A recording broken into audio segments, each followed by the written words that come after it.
Short Game, a podcast where we talk about video games that you can complete in an evening or a weekend, or in tonight's case, 15 to 20 minute increments. My name is Lauren Ash, and I'm the host for this week. And with me, we've got Shane Kelly. How are you? I'm doing great, except my brother's not here this week. I know. Whoa. What you have to deal with me. Yeah, what I'm the only bro present, except if you count Nate as a bro. Sure. We've You're a bro. Honorary twin brother. Happy to do it. And that's Nate Heininger. I'm happy to be here, actively pursuing catching them all. So that's what I've been. Yes. What's your favorite Pokemon? Just real quick, everybody, what's your favorite Pokemon as of yet? That I've caught? That you've caught, yes. I have caught one Clefairy. I was very excited about it. And a Meowth. Oddly, it's near a bank, which felt appropriate. Nice. Oh, sweet. I caught an Abra, which was cool. I was expecting it to teleport.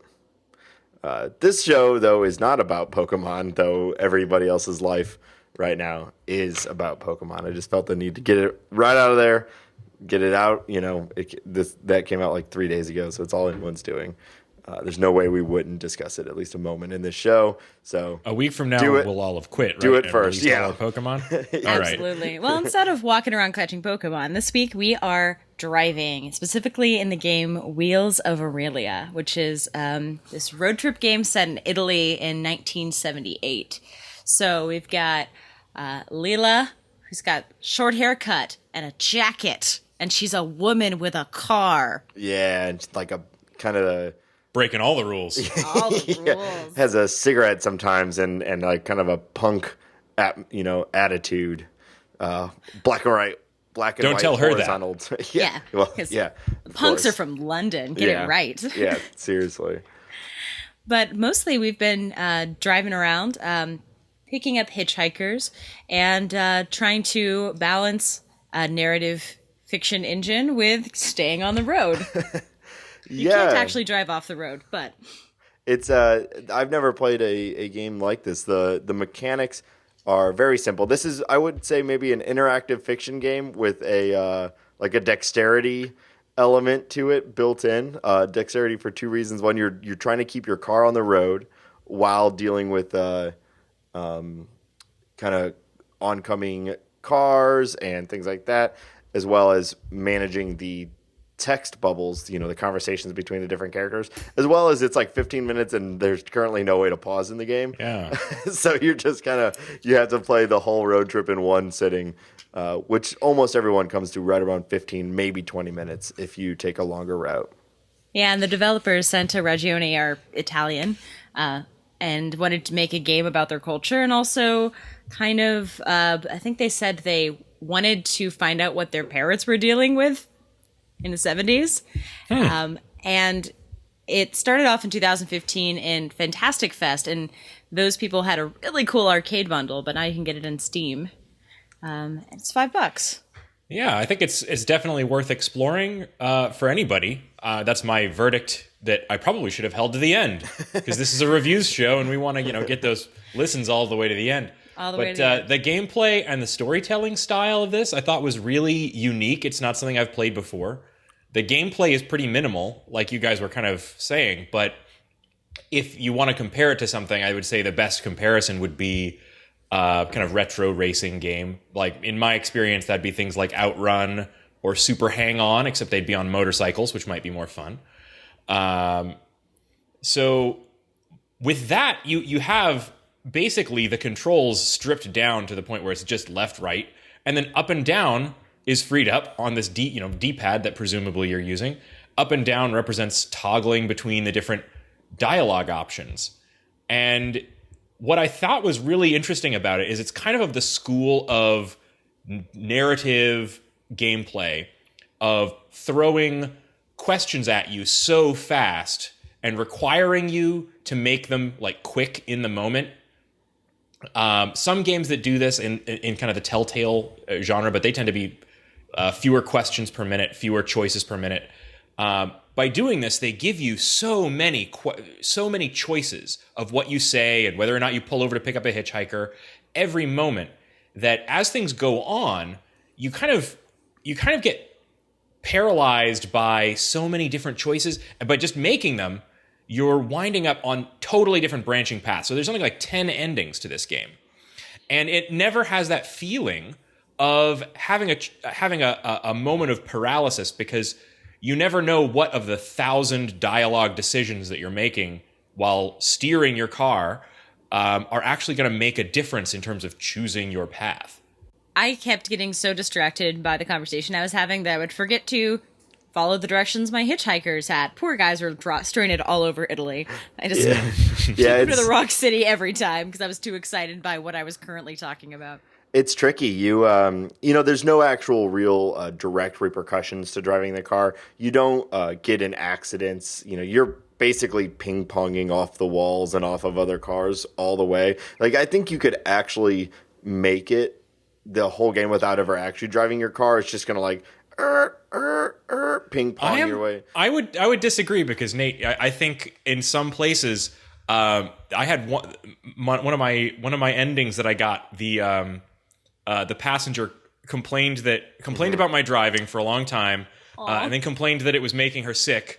Then asked to go, and that was it. Yeah, I actually got the same one. So I do agree that there's it does have some sort of counter, but I guess I mean, like, in the individual moments, like, your game doesn't end for hitting a car. If you do a really bad job, you're right. I got the same ending.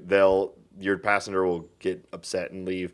But for the most part, it's this weird balancing act because it's a winding highway. It works kind of on like an isometric point of view, and it'll shift from behind the car to the side of the car as you're like going around mountains and along rivers and whatnot. It's a kind of pretty little design, but like, well, you describe it as kind of pretty. I think that's an understatement. This is a nice looking game. Yeah, especially it's really the stylized. portraits. Yeah, I guess that it's definitely stylized. It doesn't look like you don't feel like you're actually driving around Italy, but there are moments where that's like the third thing that it's hard to pay attention to because you're looking at text and the road, but you'll kind of catch like, oh, there's a harbor out there and there's all these nice boats and like seagulls and stuff flying around, but then you're like, and I have to make my dialogue decision. I mean, that's where your real focus is. Man, do the men look like creepy pedophiles in this game? All of them. They all are disgusting looking. All of the men look super gross and disgusting, and the women look chic and cool. I think there is a reason why people think the women are dope in this game and the men are weird. Yeah, the art design is very opinionated. Yes. They're like, everyone is like sweaty. All the dudes are like sweaty and sleek and it's that like bad mustaches. Yeah, I think it's like Italian stereotypes. Basically, it's like the mustache and like the top button on the shirt, or the top like two buttons are unbuttoned all the way down, and it's just like greasy looking. Yeah, the only man without an unbuttoned shirt is the priest. And I will say that we've been just kind of hinting at some of the things you'll see in this game. It's a narrative game about conversations, so if you want to be completely unspoiled and hear nothing about the people you meet, nice talking to you. Go play the game and come back. Go play the game and come back. If like we've already described the vast majority of the gameplay. You're driving a car, you're making narrative decisions. The entire point of this game is the characters, getting to know them, and the very interesting branching paths that you can take based off of your dialogue decisions, but also literally what road you take while driving. And it's really hard sometimes to you'll be so focused on the dialogue, and you'll, like Laura's saying, you'll miss a turn that like two characters were like, hey, take that next right, and it's like, oops, sorry, guy, and you're just going a whole other way, and it sparks another conversation where you meet a different guy or different lady, and it just kind of branches off. And I mean, there's 10 endings, but I would imagine that there's a ton of different paths to get to each ending. While the actual closing scene is the same, it's not really this exact same, there's not 10 defined paths that you follow. Yeah, I think this game is very replayable. You play it a bunch of times and you'll see very different sides of the characters each time. I liked that you start off the same every time. Leela, our short-haired, kind of punkish Italian lady, is in a car with this woman, and they're just talking about how they can't wait to get out of Rome. And then you figure out pretty soon that they met literally yesterday at a discotheque and decided to go to the French Riviera. Yeah, it's what I love about this game too is all the different paths you take. You slowly learn more about those two characters. I mean, they're the two main characters of the game, though Olga, the partner, has different outcomes and different things on how far she actually goes with you. But when you first start, it's like they don't necessarily seem too deep. Leela is, maybe like rebelling or something, and maybe there's a war going on right now. It's hard to tell. Olga just seems like a kind of naive passenger, and turns out they both have very, very intense reasons for getting out of Rome, and it's just they've happened to run into each other and are able to kind of help each other. Who is your favorite character in the game? I don't know. I mean, the more I got to know what Olga was going through and why she was getting out of home, I thought that was one of the more interesting kind of slow developments. I'd have to. I can't remember all the names of the goofy side characters that you run Just describe into. him. Yeah. Well, there's a guy who he's so disgusting. His name was like the Gorilla. Oh, love him. Yeah, who was a ex F1 racer, and you can run into him and have some pretty funny conversations with him, where he's kind of trying to like. They all look so gross. I feel like all their motives are always kind of like creeper motives. Did you get in his car? No, so I only I definitely got in his car. I was like, who is this guy? I'm interested. He called me sweetie. I got his car anyway. I was like, sorry, Leela. I'm too intrigued. He wants to have you be basically the getaway driver. He's like, remember I had you stop at the bank? Yeah, I robbed it. Oh, what? Funny. That's awesome. Because he's out of work now that he's a disgraced F1 racer. So basically you rob a bunch of banks and then you get into I chose later on to join an actual street race with 4 cars. Oh, funny. And although I lost at the end, I was in a professional street race in his racing car. Nice. Oh, that's awesome. I saw that setup in the trailer. I was trying to find that path, but I never found it. I got into one of my endings. We're just jumping right into the endings here, but they are. We already warned you guys. Yeah, they are. They're pretty funny. My favorite one is I got into it was actually my first run, and I got into a one-on-one race with another guy. Apparently, it was for slips because I at the time didn't know that space was accelerate, and I just got oh my gosh. Destroyed, and the game ended because I lost my car. We were racing for pink slips, and I lost my car, and the game was over. Oh wow! See, if you narrowly lose that race, sometime a woman with a van will show up and give you her van. Oh really? Oh, that's so funny. I lost that the one time I lost that race. I was subjected to driving a little 3-wheeler, like one of those terrible little European 3-wheelers. And you got to for keep the whole going? next segment. Oh, that's so funny. My game just ended. Yeah, it was so funny. Had you picked it? Yeah. Like, this is where you live now. It depends on who you pick up, yeah. Yeah. And this woman named Sacagawea was like, see you pick up from hitchhikers, like, want my van. And I was like, seriously, woman? She just gave me her van. And then later on in a different playthrough, I picked her up and didn't really understand. I made fun of her name, and I felt bad. I was like, stop making fun of her name, Leela. And chose her own dialogue choice. That's pretty funny. This game, how did this game come to us? Like, where did you first hear about this? Because this was totally not on my radar at all, and I'm really glad that we found it. I mean, it's kind of a hidden gem here. Yeah, so Lee Alexander, who was one of the co-founders of Boing Boing's Offworld, wrote about how this was probably her favorite game of 2015 because she liked Leela so much. Not because of the gameplay, but just because she liked the central character, and said, had I been in one of those cars, I would have driven to the French Riviera with her in a heartbeat. I knew nothing about any of the other characters. She just said, I love this woman, and I think she's awesome and badass, and I want to hang out with her.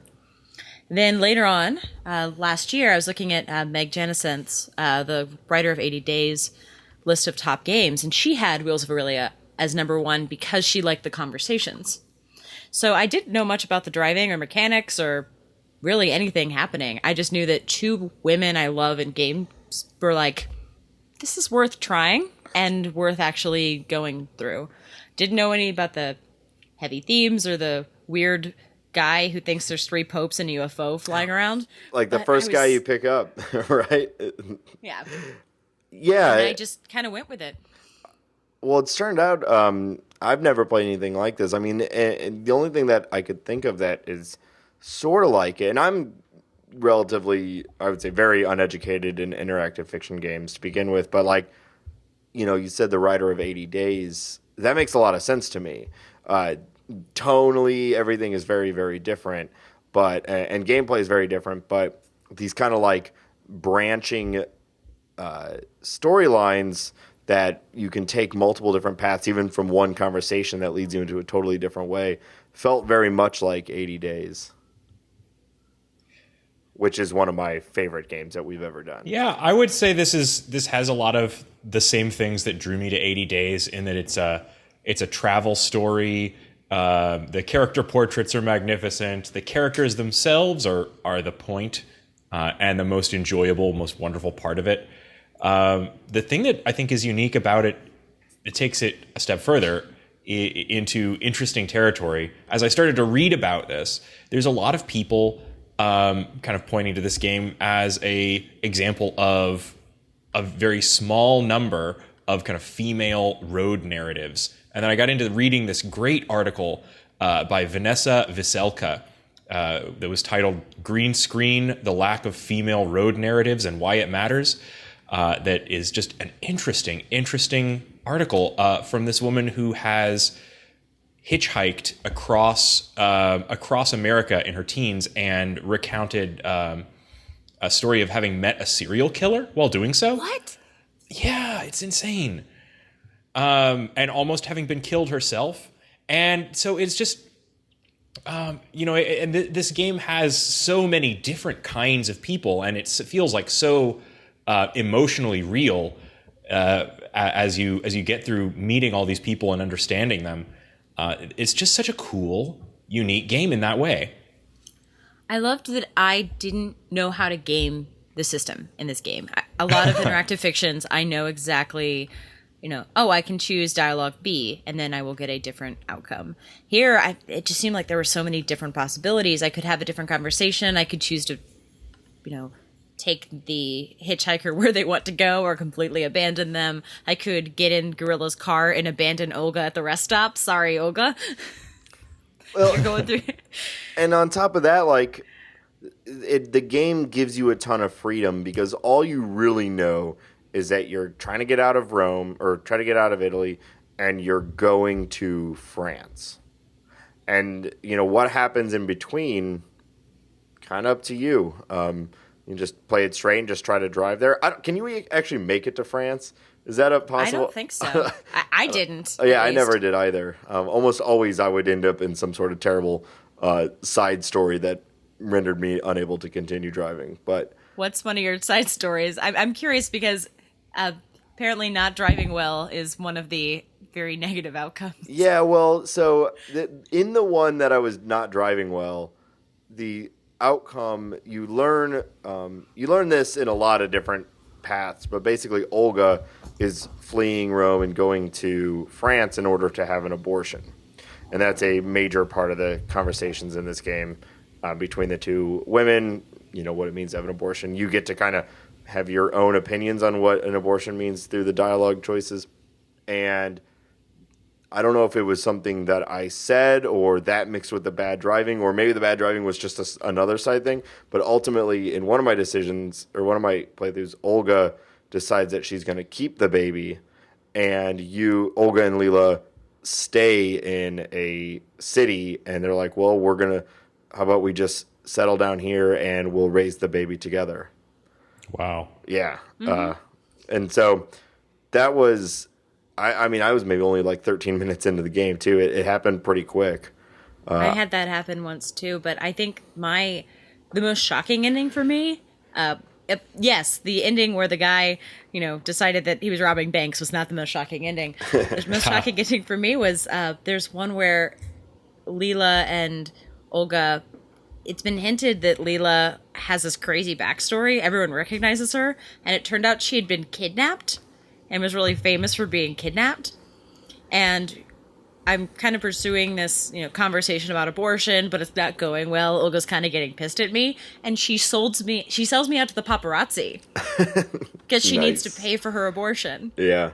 Wow. And it ends with like Olga taking my car and the paparazzi hounding me and making me return to Rome. And I was just like, no, Olga. Oh, Brutal. I didn't get that one either. That's why I abandoned her later. That was revenge. How about you? What'd you end up doing, Shane? I guess most of my endings ended in like dire tragedy. Like the the most memorable one. I had screwed up the driving so badly that that Olga spent an entire leg of the trip basically begging me to pull over, and you can't. And then she wants to go to a hospital, and so I drove her to a hospital and dropped her off there. She just was feeling very sick and was not specific as to what. It was a little bit disturbing. Ooh. See, that's funny because and that's what I'm wondering. These branching, I would love to see the back end of this because the one where I was bad at driving, the one where she was feeling sick, and the one where we ended up staying in a city together to raise the baby, it was all the same run for me. Mm-hmm. So, I'm wondering what my decisions were that led to, instead of just dropping her off at the hospital and leaving, I took her to the hospital and we decided to keep the baby and raise it together as it says, like two single ladies raising a child in Italy or something like that. So I have questions about the kind of internal state, the machine that represents all these conversations as well. There were certain points where I basically ran out of dialogue, and they just sort of coughed at each other repeatedly for the rest of the drive. I had that as well. happen a few times too. When I was doing a little research on this, a woman from Double Fine named Anna Kipnis was helping with the dialogue system, and they did a per line system, so every single line could only show up if you had or had not had a conversation. So every single line is dependent after the first couple. And then the conversation topics that came up were based on your driving performance, how close you were to different points of interest in the game, like cities you're passing through, which vehicle you chose at the beginning or are currently driving, and then the rest is up to you.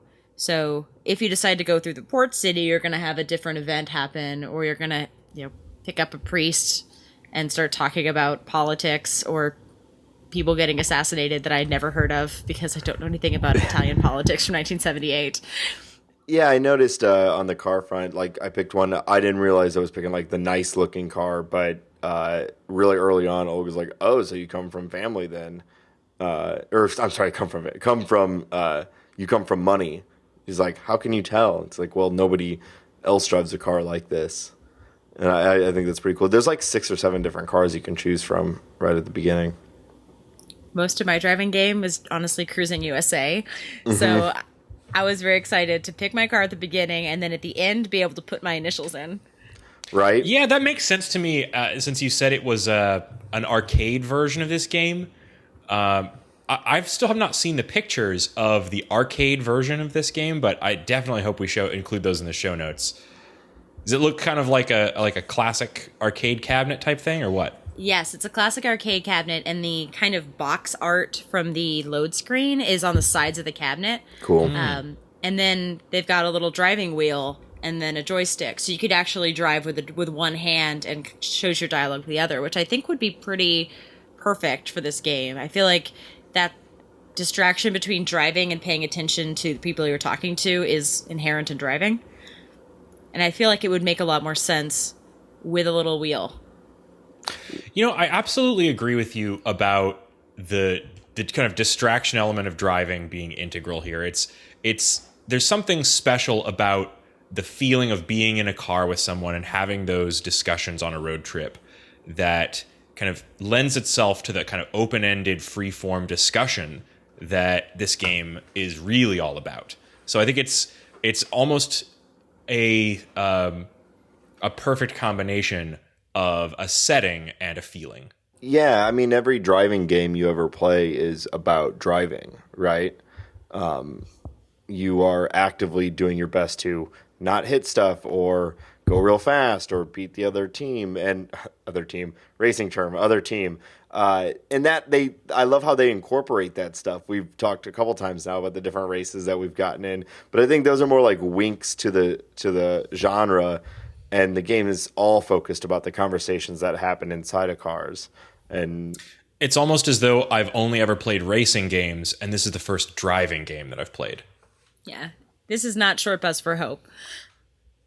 What's that? I said this is not Desert Short Bus where you just drive in a straight line. You actually have to do some driving. You have to press the space bar, as Nate discovered. yeah, there's like 4 buttons, and somehow I missed the accelerate button. One thing we haven't mentioned yet is that technically this game is still in beta. So I think there's a few things that are noticeable on that. I have to imagine that a pause button, I could be wrong. They may want you to sit down and play a full 15, 20-minute session at a time, like an arcade game would. But I feel like for a desktop release, at some point the ability to hit because if you hit escape, it just kicks you out. It ends the game. And so technically my first session was about 10 minutes in, and I was like, my phone started ringing. So I was like, escape. Game totally over. And I think some of those dialogue trees where it comes to a complete stop and all you can do is cough at each other until you drive past a landmark, that might be intentional just because, sometimes in the car you run out of things to talk about. But at the same time, mine went for several minutes, so it was just driving in silence. I feel like something like that might get cleaned up. Otherwise, I saw no other signs that this game would be beta. I'm wondering what the holdup for the final release is. Yeah, the art is very final, and the look and feel and the gameplay is all great. I think the only thing that they would really need to take this out of beta, in my opinion, would be just some affordances for people that are not playing it in an arcade cabinet. Because almost every issue that I have with this game seems like a holdover from it being designed from an arcade cabinet. It makes perfect sense to me now why you're putting in your initials at the end and why it won't allow you to pause and, things like that. I hope they keep the initials thing, though, because I love a game where I can put, ASS as my score and, have it rank up to the top. And it made me so happy that it gave me a letter for each ending so I could kind of write down the ones I've done. Interactive fiction never really tells you what you've done in the past. And I think it's going to be cool to look back if I revisit this in 6 months and go, oh, I've already gotten A, D, G, Mm-hmm. Maybe next time, I wonder what the other ones are. I wonder how they're ordered. I wonder if I have no idea if A is a perfect ending or it wasn't. It's not a perfect ending. Or if it's the most common or who knows. That would actually be cool, would be the standard kind of on choice-based game thing that they do now is to see the the percentage that other people made. That's becoming such a standard thing, but I always like that. I think it's cool to see at the end of the game, what people made. It might be out of tone for a game like this, but it would be interesting to see what do people end the most on. At an arcade cabinet at a Fantastic Fest, I could see that by the end of it, you'd be able to say, oh my God, I got an ending only 4 people got. And that would be amazing. Yeah. Makes it a little sad that it's not yet completely integrated into Steam. So maybe in the future you could see your friends' times. Mm-hmm. That might be some of the beta stuff they're adding. I know they're also looking at adding a couple more endings. That makes sense. So this game is available for $4.99. I got it on itch. It's on Steam Greenlight right now, so not actually fully available on Steam, but should be once they go full release. It's available for Windows, Mac, and Linux. So I also think they'll probably this will probably be a little ways off, but I could totally see this being somehow ported to a to a mobile device. I'm thinking some sort of D-pad on the screen would be just as effective. I absolutely agree. I think they're also maybe ought to look at adding more control options, because while I didn't have that much trouble with the controls, I think they could be improved. Definitely. You see a little bit of the seams there. And it's funny that in a place, we don't often get to talk about controls in an interactive fiction game, but it's nice to see a genre mashup. So, it's still completely worth playing, even with a little bit of finickiness around it.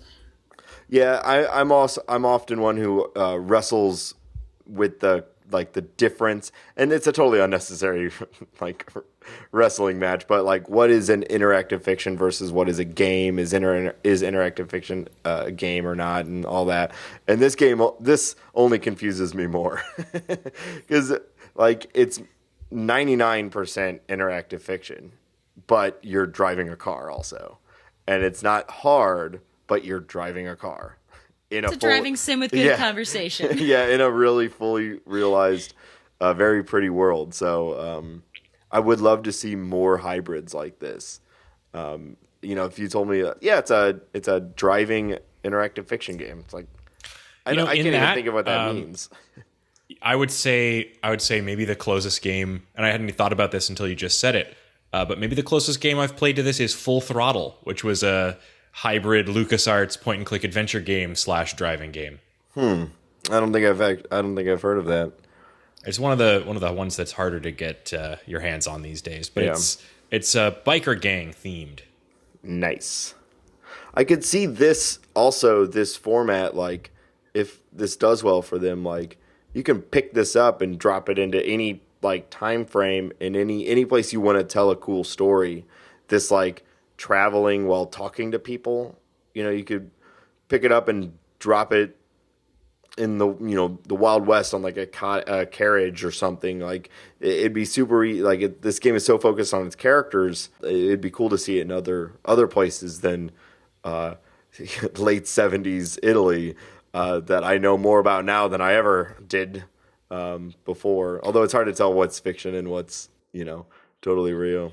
I think it's almost all real. Yeah. Alternately, this might just lead to a boom in late 70s Italy interactive fiction, which I'd be okay with. Man, if it means more creators are making games that are about things they're curious about that aren't like the same 4 time periods, I am all for it. I knew nothing about all this, assassination. They're talking about communism. You can have an entire talk about politics. I know nothing about the politics of this era, but now I'm pretty sure that the ex-prime minister got assassinated, which is insane. Yeah, I had a creative writing teacher at college. Everyone was talking about, well, write what you know. He's like, yeah, well, that was before the internet. Now you can know whatever you want to know. So if you find a subject interesting and you want to write about something, you can do the research now. You can find out what happened, why it happened, when it happened. If you want to write a story about something, I have to imagine that historical fiction and stuff like that has had a boon in accessibility over the past 20 years with the advent of the internet and same like this. Now, these people, the writers and stuff, are actually, I believe, from Italy, so this is their history. But point being is like, if you wanted to make a interactive fiction game of any real time and place, there's probably resources out there to research it, unlike before. And I hope that this game does. I mean, it's got the praise you listed earlier is very, very high. I don't really know how this game is doing as far as like its beta sales and stuff, but I do hope it does really well, because I would love to see an expansion of this genre, because this is something that I think people who are concerned about interactive fiction, this is a great kind of concern that it's not enjoyable. This is. I was going to say, because I haven't heard any of the uproar or concern about interactive fiction lately. I mean it as like, that doesn't sound cool to me, or that doesn't sound like that'd be fun. It's reading. Dumb. That's not fun to me. Well, like with this, you're like, well, yeah, it's interactive fiction, but if you take the right path, you end up in a 4-speed, 4-car chase through the hills of Italy or whatever. It's such an awesome format to deliver these awesome characters. I'm really impressed with the execution of it. So, Laura, I wanted to ask you about this because I know they were involved in something that you brought up to us a little while ago, which was called the Trinale, was it Games Contest? Game Show? Yes, Something like it's that? a games collection. There is a international design exhibition that they picked up after kind of a couple years, maybe even a decade of dormancy. And they decided that this design exhibition needed a game section. And the designer of this game, Santa Regione, is in charge of making the app. They created the virtual space that the exhibition takes place in, aka they designed the app. So you see a lot of the really playful, weird, very graphic design heavy influence in here. And I can see them making something like Wheels of Aurelia. Plus it seems like they've got a lot of interesting connections in the game world as a result of this game. Yeah, I thought that whole virtual exhibition was interesting because they were sort of releasing these mini games one at a time through this app. And when I picked it up, and I haven't returned to it since then, they only had one of them out, but the one that I played was really fun and really playful. You were interacting with just a bunch of objects, pulling these different lamp cords and stuff. And you're right, it was very design heavy, very gorgeous. I think they probably wouldn't want me saying design heavy. That's probably not a nice thing to say about someone's design. But I think it is completely fair. It's this beautiful 3D, like hyper realistic, looks like a still life that someone decided you're going to play with. That one's by a couple Swiss people. They've got, Tale of Tales from Belgium. They've got folks from the USA, France, kind of this worldwide tiny, tiny games as art piece. And I am really excited that this company is continuing to put out little experiments at the same time they put out stuff like Wheels of Aurelia. Well, I think maybe we should be paying more attention to the artistic interactive fiction scene of Europe. I think that's my takeaway. And maybe I'll pay a little more attention to my driving and what my passengers would like to do and where they would like me to turn right. Pick up hitchhikers. Well, can I ask now, do we know what game we're playing next? Yes, we are playing Inside, which is by Playdead. I've been looking forward to it so long. They created Limbo. What got you interested in? Oh, yes, I'm so excited to play this. Yes. This one, I hear it kind of came out of nowhere. I was not aware that the developers of Limbo were making a follow-up, and it's essentially a follow-up to Limbo. It's design-wise, it's in the same kind of dark world, and it comes out by the time this is posted, it came out on July 7th on, I believe, Xbox One, and then it's coming out on Steam a couple days later. So we'll actually be covering it next week, since most of us are PlayStation/Steam folk. But I cannot wait. It's going to be very different from this delightful summery road trip adventure. We're going to be spending time in a cave, everybody. Hooray! Hooray! Well, this has been a delightful episode of The Short Game, even without at Reagan K. Sad to not have him on this episode, but he'll be back next time to enjoy these games with us. Until that time, I'm Shane Kelly, your bro host, your broless bro host, the host with the least, and I am at 8-Bit Shane. You can follow the show on Twitter @_shortgame. Laura, where could they find you on the internet? You can find me on Twitter @Laura J. Nash. And Nate, if someone wanted to read your thoughts, where might they do so? On Twitter, Nate STL, and reppin' Team Red. That's right, Team Red! Team Mystic! Catch them all. All right, guys, I'll see you later. all. I'm going to go catch them all.